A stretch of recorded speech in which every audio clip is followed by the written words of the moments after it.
He looked back at the pitch-black pit and stared for several moments. Subtle sounds drifted on stale air that wafted from the opening. They sounded unpleasant, but were so faint and muffled that it could have been his imagination working in tandem with the frightening aura pulsing from the sculpture. He could feel eyes boring into him from the hidden face of the sinister guard as well. A sense of urgency pricked his chest, and he decided against any further questions. He left through the only door available, in actuality a set of double doors of iron-reinforced wood.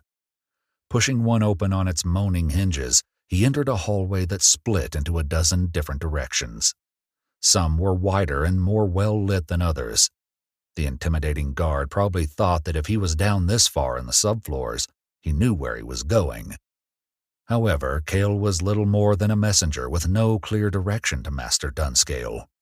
A slight oversight, it seemed. He then entered the large centermost hallway and found it contained no other entrances. Slight ruts were worn into the stones. They led to the end of the hall, where another deep black pit awaited.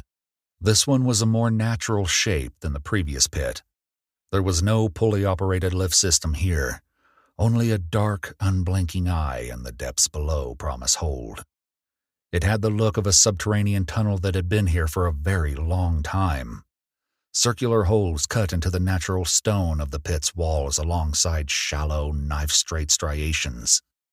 Something had cut and dug along here, but the holes, they looked as though they had been chewed into the rock. The hairs on his neck prickled and his skin broke into gooseflesh. The darkness in the pit was sourced from more than a lack of light.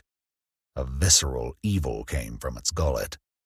He felt himself being watched as he peered over the edge, not watched by the guard in the previous room, but from something very deep down below.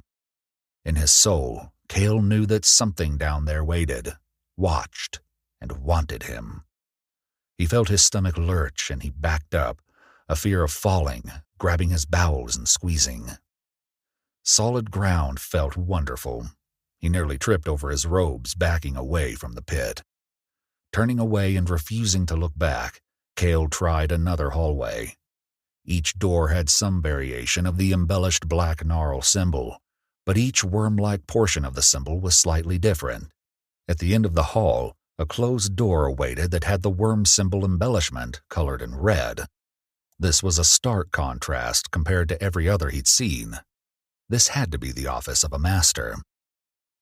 The door was locked, so Cale knocked gently.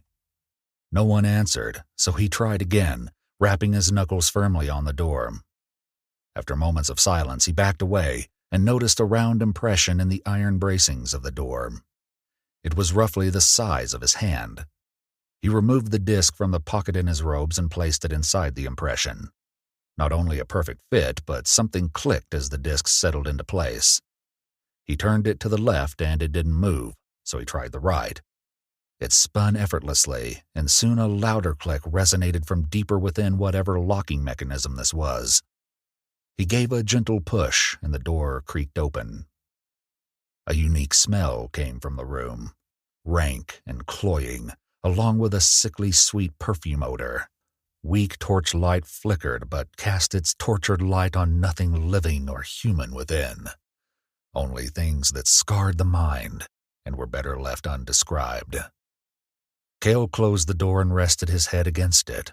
He breathed slowly, forcing panic out of his mind.